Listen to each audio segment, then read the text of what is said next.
Welcome back to the Hogsty. It's Chiefs week, and that means it's time for perhaps the Redskins' biggest test yet of the still young season. Let's see what's in store. Game previews coming up next. Stick around.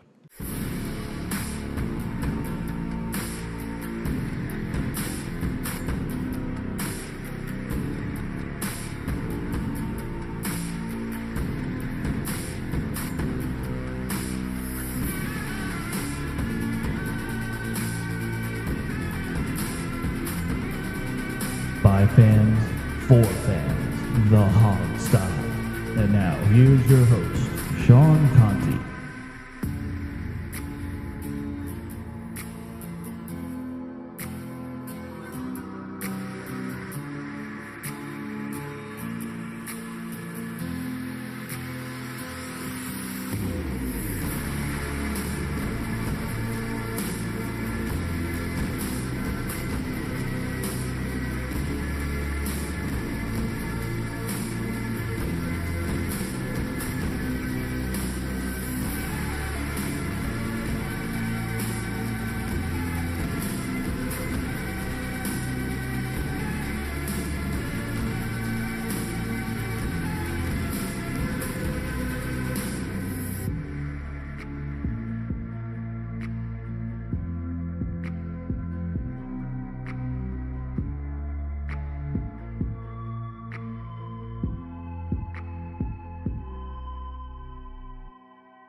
Alrighty, ladies and gentlemen. Whoo, boy. We got our work cut out for us this week. We are taking on Kansas City at Kansas City.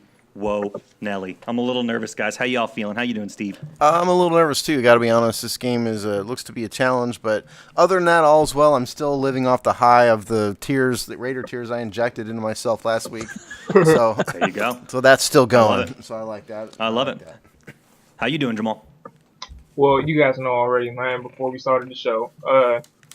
But in terms of this Redskins stuff, I'm just looking forward to another, hopefully a good game. I can't say I'd expect the same thing that we did on Sunday night, but I'm just looking forward to a good game to see how we compete against Kansas City. Yeah, see, Redskins, if you're listening, we need a good performance. Jamal is overworked right now and super busy with school stuff. Yes. So give him a nice, relaxing game In to the watch, first please. week, I can't believe it. Yeah, right? Yeah, it is surprising, man, when you get into school and it's hard work again. Yeah, and you're like, oh, crap. I was really enjoying the summer, like, it was the spur of the moment. Like, I might as well do it and finish. But I was just really enjoying the fact of not having to go back to school, and here I go again, back in school. Yeah, well, it's better for But you, this is man. it. I promise you, this is it. It's good for you. This is trust it. me.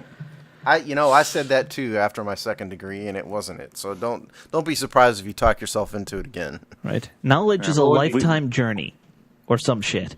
Something like Something that. like that. That's the exact quote too. Like, life is it's the exact quote, exactly what Alex said. Including the or some shit. Yeah, that basically. All right, well, let's get into it. Now, I always like to consider what the fans at home are thinking. I'd love to get a temperature check from what you all are thinking as we lead up to this Chiefs game. Steve, what's the temperature of the fan base here on Twitter? Why, Sean, it's funny you may ask that, because I just so happen to have the answer sitting in front of me. Ha-ha. Miraculously enough, it was amazing how you knew to ask. Okay, we actually did a poll this week, and the poll question was, predict the outcome of Redskins-Chiefs and tell us why you voted the way you did. So, 4 categories, because we always have 4 categories here. 4 categories are Redskins win by 7 or less, Redskins win by 8 or more, Chiefs win by 7 or less, or Chiefs win by 8 or more. So, as we always do when you have these polls, we need to have somebody. Let's go with Alex. All right. Alex, what do you think, and what do you think the fans would vote for? Well, I mean, I don't know if we want to get into what I would think because Yeah, I'll tell you what. Let's save that for the end. Yeah. Let's just do the fans. Yeah. Because don't want to spoil our endings. So I think the fans being We fans need to have a happy ending. Yes. Fans are going to go with Redskins win by less than a touchdown. I think we all know it's going to be a close game if we do win. So, fans are homers. They're not going to predict a loss in the end. Okay.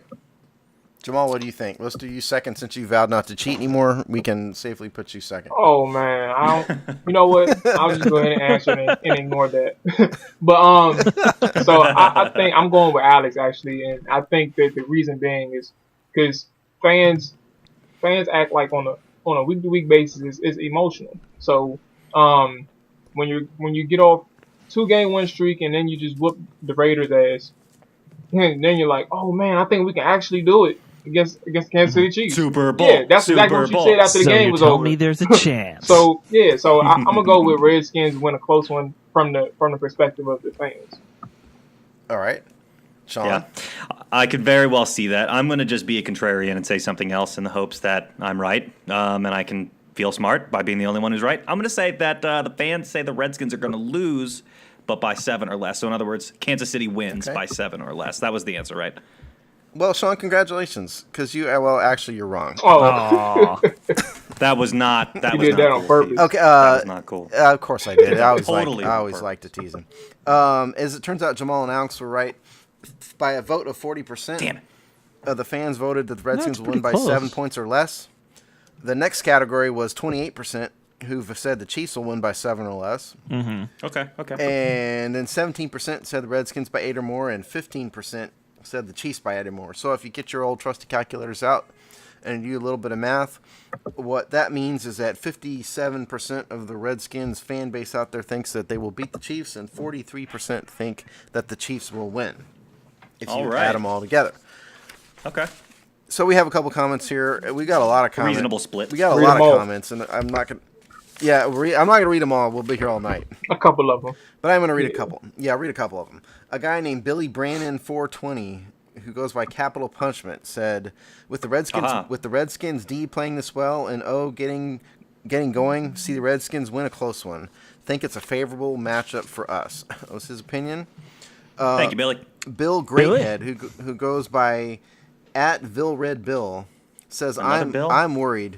Gruden teams usually believe in their own hype and play crap following a big win. Hope there will be a change. He was a Chiefs voter, apparently. Aw. We got a guy named Cam White, who is at Austin Skin, so I think Alex and Sean know who that is. Oh, yes. Yeah, we know hey, Cam. buddy. Now, up, he man? sent 10 points in a photograph, in like a GIF thing. I can't read all this, but He would. Dude, Austin, Skin. come You on. would. don't give us 10 points because we can't read all that. But I'm good. Since you went through all the effort, I'm going to read one of them. Okay. So he says, on paper, KC wins Monday night, but I've got a sneak feeling that the Skins win with a surprise 27-14 victory. Now, what follows are his 10 points. I'm going to read the first one. His 10 commandments. Okay. Yeah. The team knows. Buckle up, everybody. Yeah. The team knows. It says very small. I didn't look at this before. I think I can read this. Okay. The team knows that they will go into a bye week either 3-1 or 2-2. After last week's blowout, there will be extra emphasis to see if they can go into their hiatus on a high note, thus proving that the Raiders game wasn't a fluke. I'm sure if you want to read all 10, you could just go to the Washington Post comment section and he reposted it there at some That's point. probably there. Yeah. They'll Probably be there. true. So then we're not He's going to do probably that there 'cause- right now. because I don't care enough to do that, so I'm not No. doing that. All right, and last comment here to kind of balance it out here. This is by Doug Wiles81. He says, Chiefs win What's up, by Doug? 10. Think we are a little premature in anointing this defense. Still a good D, but a small step back this week against KC, which, quite frankly, is not an unreasonable opinion. Nope. So No, I kind of like that. Yeah. No, It's no, very but measured. it's not very funny for Doug. no, it's not funny, Yeah. but it's probably realistic. 0 points for humor. Yeah.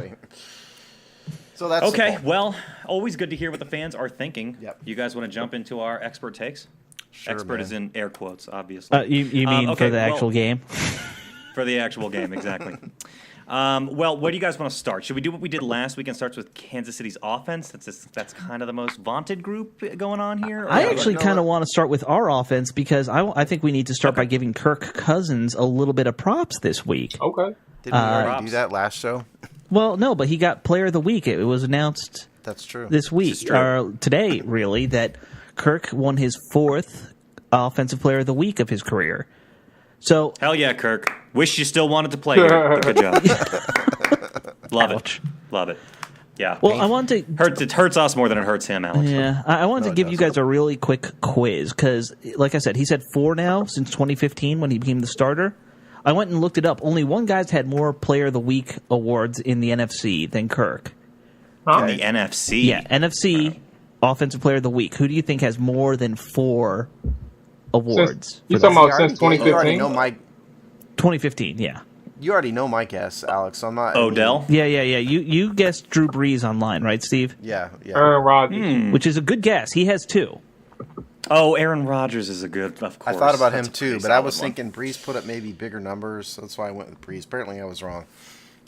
You're going Aaron Rodgers, Sean? Yeah, sure, why not? Jamal, you got one? Oh yeah, Aaron Rodgers. That's what I was gonna go with. Those would both be also at 3 awards. It's somebody Three. crazy. It's something So I'm- crazy, isn't it? This is why you're It's bringing not it up. totally crazy when you think about it. It's Cam going to be Newton. like the backup left tackle for the Saints or something. No What is left, it? left tackles don't get it. It was Cam Newton. It's funny he because got that would be my Hamlin second Newton, guess. too. 2015. That sucks. Yeah. I didn't even think about Cam. That's a good man. Well, that's he good. fell off a cliff after his Yeah. Super Bowl year, but he had 5 in 2015. I was just about to so- say that too. If Yeah, Cam- because it had to be the 2015 year they won undefeated. Well, 15-1.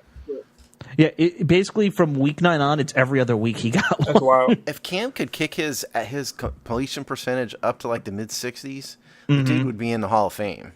Yeah, That's his problem. He's just not accurate. right. That's Well, another he does. show, He though. also they took away some of his best targets, really, after that Yeah, year. they did. That's true. That's an all 32 Well- topic, though. Yes. All right. Or the Panthers die. So let's start with, if we're going to do offense first, let's start with this. Oh, God. Where do the Redskins stand statistically going into week 4? We're into week 4, right? Yeah. Yes. Week 4. Pretty damn good.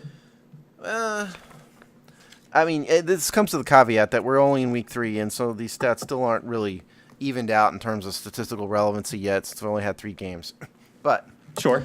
just to give everybody kind of a snapshot, we're 13th in total points scored, 8th in total yards, 11th in passing yards, 6th in rushing yards, 7th in rushing yards per attempt. Kirk Cousins himself is at 68% completion percentage now, largely thanks to the game against the Raiders. Right. And his quarterback rating is at 105.3, which is 5th in the NFL. Also thanks to the Correct. Raiders. The Apostle, also thanks to the Raiders Yeah. by far, because it wasn't that good before then. Mr. Hero himself, Chris Thompson, is actually our leading rusher and reading receiver, both. And depending Mr. on how you look- Everything. Yeah. He is the receiving leader, 231 yards and 13 receptions. Samaje Perine has more carries at 40, but Thompson has more yardage Right. at 119 yards. He is averaging 8.5 yards per attempt. He is not qualified to lead the NFL by that stat because of his number of carries yet, however. Right. So that is kind of the offense in a nutshell. Time of possession, thanks to the Raiders again, is 3rd in the NFL. Red zone this year, 27th. So we haven't improved at all in that. We're still bad in the red Nah. zone. That's kind Sounds of a about right. statistical snapshot. So the question is then, for you guys, what do we look at for this game in particular against the mighty Chiefs? Yeah. Well, I would be willing to say from a big picture perspective, I think they are relatively, and look, they're a good team all around. Their Right. defense is good. I think they are somewhat susceptible on the ground, which is good for us. They gave up 76 yards or something last week in the first half. Then Melvin Gordon went out with an injury, and the Chargers were playing from behind, and Yeah. he only carried twice the second half. But they can be run on, and that's good for us because if we can keep that running game going, I think Kirk will continue to warm up and have another good game. So I actually think in terms of matching up with their weaknesses on defense, it's not the worst thing in the world. You definitely have to be worried about that secondary that came away with 2 big interceptions last week. 3 big interceptions. Or 3. Yeah. So there you Now, go. to be If fair, you they can only eliminate had those 1 mental in mistakes. the other 2 games. So, I think that could also be Philip Rivers just might have been hot garbage that game.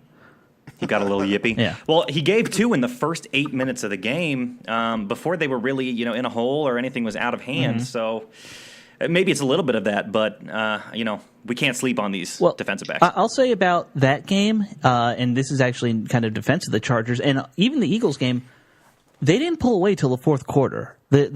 Both the Chargers and the Eagles were right there in those games up until like midway in the fourth. And then, the Chiefs just kind of turned something on and they scored 2 touchdowns in like 8 minutes in those games or something like that. So Absolutely. like this is a game or this is a team really where you can stay with them for a while. It's going to all come down to that final quarter, I feel like, if we have a shot. Yeah. Sorry about that. I heard something downstairs. I had to double check, so that's why you saw me distracted on the Skype screen. But no, it's all right. He looked very concerned. I thought it was just that's why I said serious small. I I wasn't sure I was if you trying to were make like. sure that everything was all right. But Yeah, that was really why I said your name. I was really worried. Is something awful happening there with Jamal at the moment? I'm glad to see anyway. Did I You may have distract a burglar anybody? down there yet. Okay, we were talking about the Chiefs defense. No, correct? it's fine. But do you have any thoughts about? Thoughts on the Chiefs? Yeah, offense. so, all right, thoughts so, I on mean, the yeah. Redskins offense versus the Chiefs defense? Initially, the Chiefs is always, in general, like they've always been a style defense, especially since Andy Reid's been back on board. And I think the thing with when you look at, especially their secondary, it's always tough. Even without Eric Berry, like Eric Berry is the staple piece to that secondary. He's the guy who can, first and foremost, the dude, Eric Berry was, in the limited action that he had, he was strapping the best tight end in the NFL and Rob Gronkowski Thursday Night Football, like in the season opener. These are things that he's capable of doing. Even, I've never seen anybody do that. And he had a hell of a game. Maybe he doesn't do it That was an incredible 6 times out of 10, and maybe he only does that 2 times out of 10 or 3 times out of 10 of the matchups. But I mean, he's capable of doing it, and that's my point. But when it comes to the secondary in general, they're always going to be a solid secondary, a solid group. But again, like what we saw with the Redskins against the Raiders, it also helps when your pass rush is capable of getting home with. You don't have to blitz as many people. You don't have to do so many things with your front seven. They run the 3-4, so they're not going to be sending just 4 defensive linemen. They can send linebackers or outside linebackers with their 3 defensive linemen. Or if they're in the nickel, they're 2 defensive linemen. So, I think what we can do, obviously you gotta have some type of ground game. But I think again, this is something that, it may sound cliche, but stick to the ground game. But not only stick to the ground game, just make sure you keep using the weapons that you have. Do not go outside of that, because there's so many different ways you can get the ball to your weapons. And right now, if Jordan Reed is playing, right now it's Jameson Crowder, Jordan Reed, and Chris Thompson. Those are all your weapons that you have right now that you can count on. Right. We're hoping we can get something from Josh Jackson. We're hoping we get something from Terrell Pryor, one of the two in the meantime. But those are your 3 weapons that you have. You need to stick to them. Yeah, I mean, for me, I think balance is the key. Sure. I think you'd have to keep this Chiefs defense off balance. I don't think they have a particular weakness that you can exploit over and over and over again, like Bill Belichick style. They're pretty good, but not great across the board. I do think the loss of Eric Berry in the secondary is a big loss for them. Obviously the guy's elite. Like Jamal said. I don't know if the guys they have out there now, Marcus Peters, Terrence Mitchell. I'm not sure those guys are anywhere near the level of Eric Berry. They do have capable pass rushers. Justin Houston, a very capable pass rusher. They have a decent nose tackle in Benny Logan. So I don't think this is going to be a game where we're going to see Jay Gruden really, really lean on the run game, a.k.a. the Chargers. I don't think it's going to be a game that they're going to go just incredibly pass happy, particularly if Rob Kelly is back. and running. I think this is a balanced game. I think this is a game that he's going to have to out-scheme Andy Reid and Not easy to do. Have enough variation in the game plan that I they think have to you'd keep be the able to Chiefs get off them balance. exhausted That's too. what Now I think. think about it, because they are more so. They have speed, but I also think that you can use that speed against them. I think the other person, because you were naming players on the defense, the other person I believe is Chris Jones on their defensive line, who's pretty good as well too. And it's just to go to your point. That's a good point. Even when we do in a balanced offense, even when we do drop back, we have to make sure that the interior offensive line is able to hold their own as well. Now, these last 2 weeks, they've been looking good, so I give them their credit. They're looking back like the 2016 O-line that we had. But it's also important that they're able to protect the quarterback as well, because we're going to need to throw the ball. The run game is, I doubt I think it's going to look like the Raiders. When we played the Raiders, we didn't have a good average, but we just ran it and kept running it. So I don't think we're going to be in good positions on third downs consistently. So we're going to have to throw the ball, and we're going to have to pass protect well.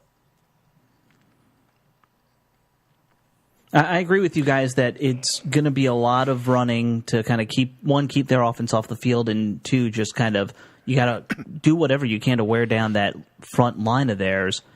I think in terms of passing, though, the key to me, because going and rewatching a lot of those 3 games they played, you can't rely on long developing plays against this pass rush. They are too good. They get in the backfield from interior, outside, weak side, strong side. Doesn't matter. They're getting after the quarterbacks all the time. If you're looking at 5-step drops to kind of get a big play, this isn't the week to do it. This is going to be a 3-step drop, quick pass kind of day for Kirk, which I think is fine. That's what Kirk's probably best at to begin with. But I think that's kind of going to have to be how you balance things out with a run game.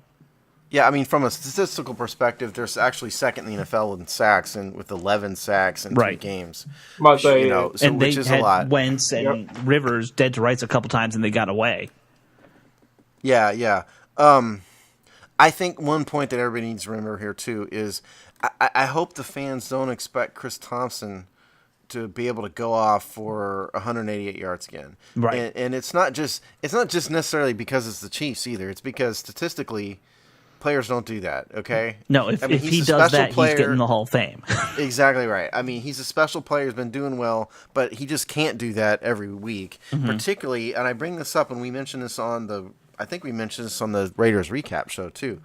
They're going to key on him. He's been the Redskins' biggest weapon of the season by far so far, and most consistent, even more so than Jordan Reed, who's not even out there, everything else. So if I'm an opposing coach, I'm Andy Reid, I'm going to say, what do I take away? The first thing I take away is Chris Thompson. Yeah. You double, if he flares out, double him, maybe they spy him. There's a lot of things they could do. Well, so I think the Redskins are going to have to look elsewhere to be that primary weapon probably this week. And I like that you said that, because I just thinking as what Jay should maybe be thinking of doing then, put Thompson out on the edge a lot. If they're naturally going to probably want to double team him, like you're saying, that suddenly gives you a little bit of a mismatch for Rob Kelly running for shots with Jordan Reed. If you're putting Thompson out there more and more on as a receiver. I agree. I think that, because remember we talked about this Monday. Was it Monday night? Yeah, Monday night. I do agree that you can have those looks where, because remember we was talking about a setup. I think it's good to have Chris Thompson out there, but also it may be, because I agree with the concept. I just don't know if they'd be able to be successful as well. Like if they did, they had Rob Kelly in the same lineup as Chris Thompson. Like if he was split out wide. So I agree with the concept, but yeah, but I don't know if Rob Kelly would be able to fit in that same formation. Like maybe they have like a 5-wide set with Chris Thompson like as one of the receivers, or 4-wide set in a tight end at the line. So something like that. But I do. Did I give anybody the impression that I didn't mean to say that I wanted them to replace No, Thompson no, with no. Kelly. I and thought split Kelly Alex, off. you were saying you that's wanted the No, impression no. I get. That's to not split what I meant. Thompson out, right, and have Kelly in the backfield or something. Was I hearing that correctly? Yeah, I was kind of okay. saying if they're going to be keying on Chris Thompson, put him all over the place and use that as a way to kind of draw guys out of the box. Yeah, and, no, I think that's a good. create That's mismatches actually for a other good, players. That's a good concept. I just don't know about Kelly, but who knows? Well, I was saying Kelly just being, if Thompson's playing wide receiver, you can put Kelly in at running back. It doesn't make a difference. And we don't know sitting here right now, by the way, whether Kelly's going to play or not. That's true. I was just going to ask. I was Well, like, do we hopefully know what Max that Brown means? is Yeah. getting more opportunities. Who's if Kelly necessarily can't healthy, play. right? He in his a limited amount of time, looked but good. he needs to. Yeah. In the meantime, he just needs to get the bulk of the carries and have Samaje come off the bench. Yeah. I mean, Thompson has accounted for a ridiculous amount of our yardage and stuff. I actually did the counted crazy. it Yeah, he got up, like and he's like 300 1/3 of he's our entire halfway offense over right his now. his total yards per scrimmage of last year. Yeah. His total last year already. Yeah. Yeah. I do have a good Wow. Chris Thompson stat. Maybe we can finish offense up with this. sure. Guess who happens to be leading the NFL among active running backs with career yards per offensive touch? So that's meaning that includes both running the ball and of the pass catching running back. Chris Thompson tied with James White, 7.0 yards per offensive touch, tops in the NFL. Darren Sproles is out Wow. for the year is next, 6.6. This is career, mind you. Right. And then Yeah. Duke Johnson next after that, and then Danny Woodhead after that. So Chris Thompson, I mean, still mad I he's said- been an elite performer in his role. Well, Let's give Thompson all of Kirk's money just to piss him yeah. off. Extend Well, him we already already. paid Chris. Give him That's the 50 best million. Sign him. Yeah. Yeah. Re-extend yeah, him. extend him. Lifelong contract. I like it. Oh, and by the way, before I forget, also people, we're not going to have a good injury report today because since the game is Monday, the Redskins don't have to report injuries till Thursday. So that's why sitting here talking to you, we don't have any good injury stuff. But sorry, You'll Sean, just go ahead. have to follow our Twitter for that. Exactly. Yeah. Okay, well, let's swing on over to the other side of the ball then. Let's talk about this Kansas City offense Sure. and this Redskins diggity defense. So we've faced off against Marshawn Lynch, Todd Gurley, LeGarrette Blount. What are we going to do You know what we're going to do? against Mr. Hunt? I'm going to show Tops you in the what league. they've done first. They are third in total points scored, third in total yards, first in yards per play, first in rushing yards, first in rushing yards per attempt, first in red zone efficiency, first in quarterback rating, Yeah. You're making me sad. first in completion percentage, first in Getting sadder. Kareem Hunt, first in total, first in rushing yards, first in yards per attempt, Starting to cry. third in yards Yeah. per game. So they Yeah. put up big numbers. Now I have something to say about this because I did some research, but I'd like to hear you guys' opinion on all this before I burst your bubble. About how About Hunt? about just how they're ranked first and everything. Yes. I mean, as impressive as it all looks, when you watch their offense, you can tell. All right, it's a pretty simple formula. It's speed on the edges. It's an athletic tight end, and it's a very talented running back. I mean, we've seen this a million times. This isn't a unique looking offense. Parts of it will come down to earth at some point. I feel like you can't keep up this pace through 17 games, especially a running back getting what is he getting, like 8 yards a carry or That's gonna something come back down to ridiculous? 8.5. Yeah, Yeah. he's 400 yards through 3 games. I mean, Yeah, that Yeah. will eventually come down to earth because no one keeps that pace up without breaking a leg. No one's ever done it over anywhere near that over Right. the course of an entire season. As an NFL Over feature 120 years of NFL football, whatever we're at. back. No, Yeah. never. So I mean, I do think that's going to come down at some point.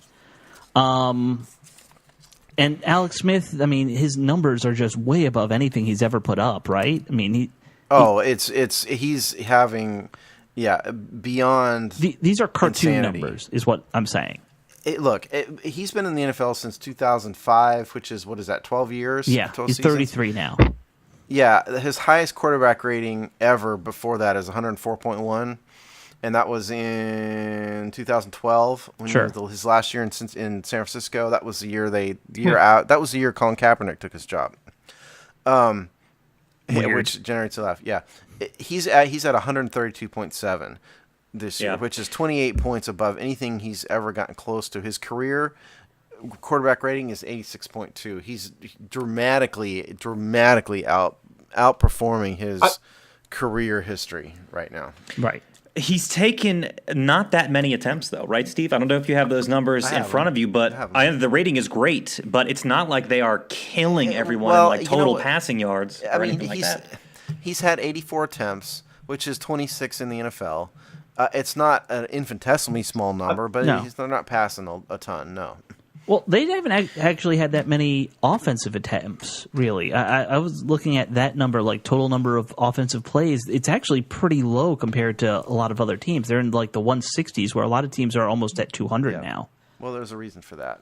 I was just going to say, I think the thing with Alex Smith, and this is something that I don't think, like, I think he's actually playing, to his capabilities. I don't think he's going to go down. I'm not saying you said he was, playing out of his mind or like this isn't him. But I'm just saying I think this is Alex Smith. But what's gotten better from him over the years is the fact that he's a little bit more patient when he drops back as a quarterback because, typically we've known him to be exactly what, the critics of Kirk Cousins calls Kirk. Is a check down Charlie. That's the perfect word that they use for Alex Smith. But I think the thing with Alex Smith is he's a little bit more patient now. He lets routes develop.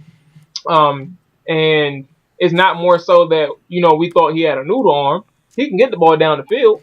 He just chose not to. He chose the safer route instead of the more aggressive throw.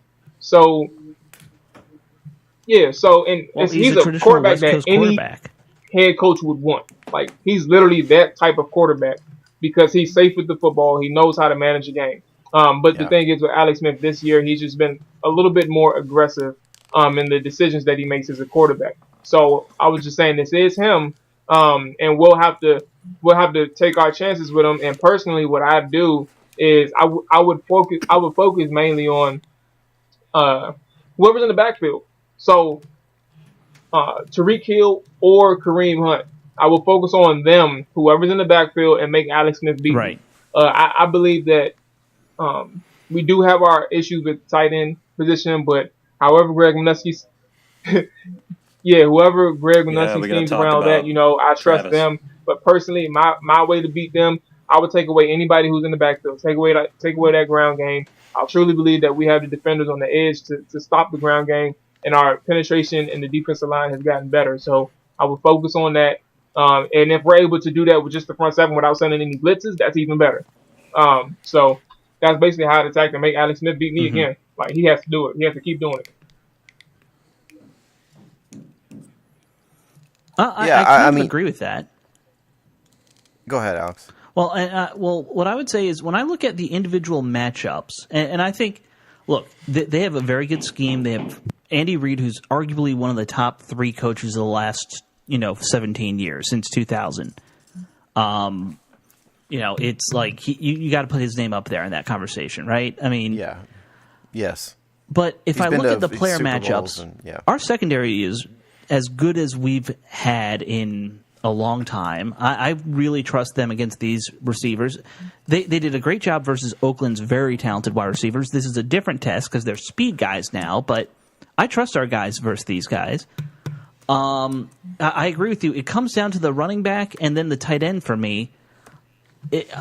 I think it depends on if Foster's healthy, what you do. But to me, I put Brown on the tight end first and just tell Foster be the first guy to get to the running back every time, and use them both of their strengths. Foster can't cover worth a lick, but he's a damn good run support guy. Yeah, he is. Everyone's going to have to cover Travis Kelce. Yeah, I think. Well, a little. Everyone. I would. They send him deep, dude. They send him down deep. Yeah, so I want in the slot Brown, who can run a 4-5 to go with him. Yeah, that's who you need. I think that. Alex Smith, I'd like to get back to him because I think Jamal brought up a good point. Alex Smith does not look like Alex Smith this year, and I mean that in a good way. If you guys watch the Patriots game, This dude was not Captain Checkdown at all. He was going downfield. He was aggressive. He was decisive. I, honest to God, did not recognize Alex Smith, and that's kind of he's had that MO this year, and I think part of the reason is the offense has opened up for him more so than in some other years. You know, Kareem Hunt has been out of this world statistically, at least, and Travis Kelce is the only tight end in the NFL outside of Rob Gronkowski that's at Jordan Reed's level. You know, I wrote this piece, I don't know, 2 months ago at least now, and I don't have it sitting in front of me, but if you look at what he's produced, the numbers he's produced, yardage, catches, you know, everything, Travis Kelce, whether Redskins fans want to hear it or not, Travis Kelce's in Jordan Reed's ballpark, and he's the only one. Yeah, he's the only one other than Gronkowski. So it's a serious problem. But this guy Kareem Hunt is a serious problem too. He is, as I said, leading the NFL in yardage, in yardage per carry. But I did some research on Kareem, and I watched a little bit of film on him. And what I figured out is that I think we're due for a major comeback, and I think it's going to happen this week. He's had 3 runs over 50 yards. Right. He hit one for 58 against the Pats, one for 53 against the Eagles, and then one for 69 against the Chargers. And if you look at the film on what happened on each of those plays, he didn't do anything special. He had a wide open, humongous lane right in the middle, and then he had nothing but green space once he hit the second level on all of those. You know, the Pats one was an edge run to the right. As soon as he turned the corner, he had just wide open space. It wasn't like this. He ran a 4.62 at the combine. This guy is not a burner, and I don't think he's doing anything special. He's just taking advantage of what is there. Right. And so I think the key with Kareem Hunt is don't make a mistake. If you don't make a mistake, I think we can hold him fairly in check. 18 of his 47 carries have been for 2 yards or less. Wow, really? You know, on the season. Yeah, I went through and counted them all. 18 has been for 2 yards or less. On the other hand, on the other end of that spectrum, he's had 13 for 10 or more. Okay? Yeah, is that even that far out of? And I'm just curious, but a lot of running backs, that's great my running point. backs. You're making my point. That's exactly my point. Yeah, You know, he I don't know if he's nearly as special as Kansas City Chiefs fans think he is. You know, I'm telling you, these long plays he's had humongous wide open green space in front of him. He's had a couple big games. I mean, the Eagles game, I think he didn't get 100 yards rushing, but he also had some receiving yards. But Yeah, and he had a 78-yard catch against the Patriots too. I mean, he's put up numbers, but he's been open and he's had space to run. I think I don't know if the Redskins have to do anything special with him other than maintain their assignments, don't make mistakes in terms of, you know, defensive line scheme, and So, may be fine with. Are you arguing that it's more people are focusing on stopping the passing game and that's why he's open? No, I'm saying the Patriots' defense statistically is one of the worst in the NFL this year. I know it's like Captain Tom terrific and yeehaw Bill Belichick's a genius, but the numbers say otherwise. The numbers say the Patriots might be the worst in the NFL in terms of things like yardage surrendered, rushing yard, all that stuff. And the Chargers are terrible too. Yeah, the Chargers defense Chargers is way down there too. Of those 3, only the Eagles are a mediocre defense, and they're the ones that held him in check, except for the one mistake they made, which is they let him get to the second level, and then the safety was out of position. There was nobody behind him. So I think if we just play smart, efficient, mistake-free football, I think Kareem Hunt is going to take care of itself. The Kareem Hunt problem will solve itself, I think. Yeah, I don't necessarily disagree. The only thing that I would add to that is just that I think all of these things, they don't exist in a vacuum. It's all a feedback loop. I think, for example, Alex Smith looking so good this year might be a function of the fact that Kareem Hunt is looking so great. 100% agree with you completely. Sure. And vice versa. And let's not forget, Alex Smith is getting bailed out by his defense. He's getting on the field again. You know, his defense getting the offense off the field. Yeah, they've had a lot of turnovers. Lots of turnovers. Exactly. All of these things help. And I kind of agree with you, Stephen, that it's not Alex Smith or Akeem Hunt that are like particularly world beaters necessarily. This is just a function of a well-run team. They're good all around. And the question is, can we stop Hunt and Smith and Kelce at the same time? I think that's the real question because none of them, necessarily individually is that big of a challenge. It's all of them together. Yeah, That's the problem. Kareem Hunt's a rookie, and so he's taking the NFL by storm. And you just have to kind of look deeper, and you see that things are not exactly what they seem. But I also like to point out that Alex Smith has been sacked 12 times already, which is 30th in the NFL. So they've gotten to him a lot, and yet he's still being very efficient. And so is this not a game where Greg Minuski has to blitz constantly? To me, this is a game where you play fundamental football, you don't lose your assignments, and you don't make mistakes. And I think that's how you stop the Kansas Very City similar offense. to what we did versus Oakland in a way, where we didn't out-scheme them. We just line up and punch them. Much. We just got a lot of pressure on them. Yeah. Pressure's always good, but I don't think this is a game to send your linebackers blitzing. Well, I mean, other than the fact that we always have a linebacker blitzing, technically. Yeah. I mean, but it's not the jailbreak blitz. Way to be technical, Alex. That's not this game. Yeah. I'm with you. All right, well, what else do you guys want to call out in particular about this offensive squad before we do game predictions or finish up with final thoughts? What are you guys thinking? Well, I hit Travis Kelce. I didn't throw any numbers out for him this year, but yeah, I just can't emphasize enough. This dude, Travis Kelce, is the biggest problem. Yeah. 8 more yards so for than 100. Kareem Hunt. What is it? It was like 8 catches for 100 yards last week. I Okay, think. yeah. I mean, more so than Kareem Hunt. This guy, he's a serious problem given the historical problems we've had with tight ends. I totally agree with you. That's why, like I said, if I'm doing player matchups, I'm putting Brown on him, not having Brown cover the running back. That may be true because you're talking about. I threw that out on Twitter today. Yeah. I mean, I meant sort of spying with anybody. You may be right. That Brown may be the better guy to match up with Kelce. Yeah. Probably in general, although I can just see everybody getting an opportunity to cover him because he's going to be underneath and deep. Yeah, you're going to need to have the safeties help. You're going to safety for sure. Maybe a game where we see more cover too. So the safeties don't have to cover quite so much ground, sure. and you have more help in the zones. With Kelce. Yeah, scheme it up however you can, Jay. Because that's sure great. Would be nice. Jay ain't doing any defensive scheme. It's a team responsibility. Jay's the head coach. Shit rolls uphill. Okay, we've cursed way too many times on this episode. Cover twos. Right. It's better than Joe Barry. I'll tell you that much. You're better than Joe Barry calling that stuff. Yeah, you're right. Well, let's get into predictions. If you guys are feeling confident enough to put your predictions in writing, in black and white, or at least inscribed in audio format. We can put it in writing. If you want to put it in writing, we can do that too. We certainly could. Oh, and we obviously have a written game preview coming up as well, soon to be released, so be on the lookout for that. But, anyways, I will start off unless anyone else wants to jump over me here. No, go for it. No? Going once, twice, 3 times? Okay. I have been calling a lot of losses, and I've been proving myself wrong. But I think I have to stick with it this week. I'm not really down on the Redskins. If anything, I'm more up on the Redskins now than I have obviously been throughout this season. But I don't think they're necessarily going to be able to eliminate the mistakes and contain all the weapons. I think it'll be close, but we will lose. I'm going to say by a field goal, 27-24. All right. I'll go next. I'm actually starting to feel more and more bullish about this defense. I think, after we saw them with Oakland, I think we can hang with the Chiefs on that side. The other side's a little more iffy. I think that Kansas City has a very speedy front seven, and that's going to be a little trouble for us. But I'm feeling bullish. I think the Redskins win this one 17-14. Okay. I'll go next, and then I guess Sweet. So I don't see us winning again for the second week in a row. Again, I know I'm at Debbie Downer again.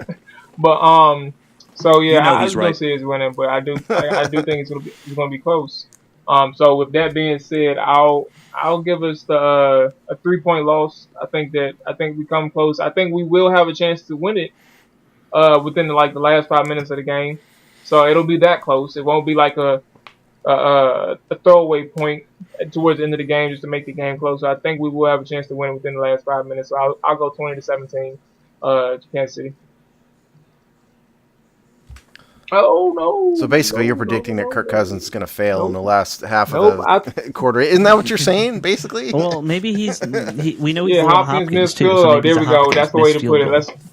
Oh, I wanted to. By the way, I wanted. Let me get my prediction now. But I wanted to defend Hopkins, so I have a defense of him. I actually did put my prediction in writing, which is right there.